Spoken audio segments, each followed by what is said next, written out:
Welcome back. This is part 3 of how to find the segment lengths in circle.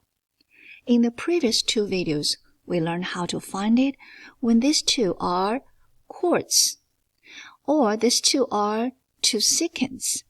Now today, we have a yellow is a secant, and the outside of the white one, this white one is a tangent. Alright, so we have a secant and tangent. The rule is simple. You see the secant have a external segment. External segment for the secant. And the secant and tangent, they intersect at one common external point. The rule says this.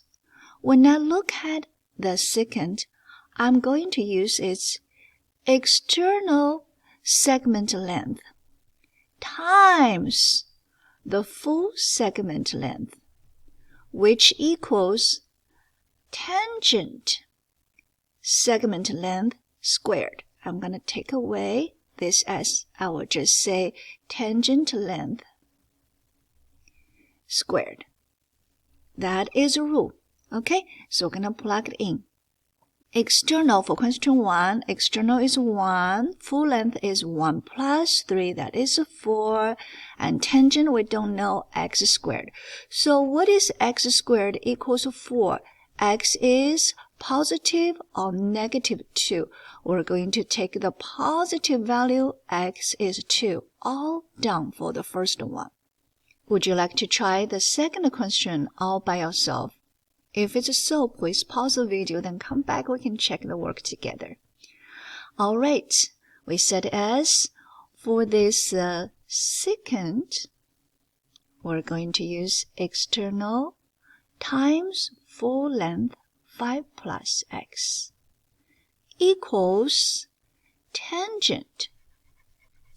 That's 7 squared. That is 49. Distributive. 5 times 5, 5 times x.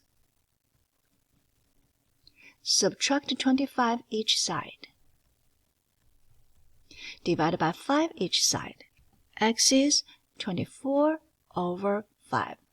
You can stay right here. If you really love your decimals, go ahead and change it into decimals. But the question did not call for that. Okay, let us look at our question 3. Did you try to set it up as external times full length equals tangent squared, that is 144. Very good. Now we're going to distribute.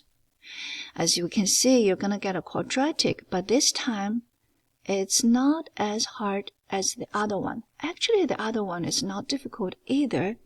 Keep practicing. Okay, we're going to change it into our standard form. This time we have a standard form says x squared plus bx plus c equals 0. We want to have a form like that. We're going to minus 144 each side. We have x squared plus 10x minus 144 equals 0, which tells us our a is 1, b is 10, c is negative 144. Since a is 1, this factoring is much simpler because all we need to find is the product of C and the sum of B. C says I am negative 144. B says 10. Okay, so we're going to find 2 numbers to help us. These 2 numbers, when we times them, it's going to have a negative 144. When we add them, it will have a positive 10. Let's pause and think, see what you have. I got 18 and negative 8. 18 and negative 8. And I already checked. They work for me. As we talked about earlier, this form, when a is 1, your factor polynomial job is pretty simple. All you need to do at this stage is 2 parentheses. Write down your variable.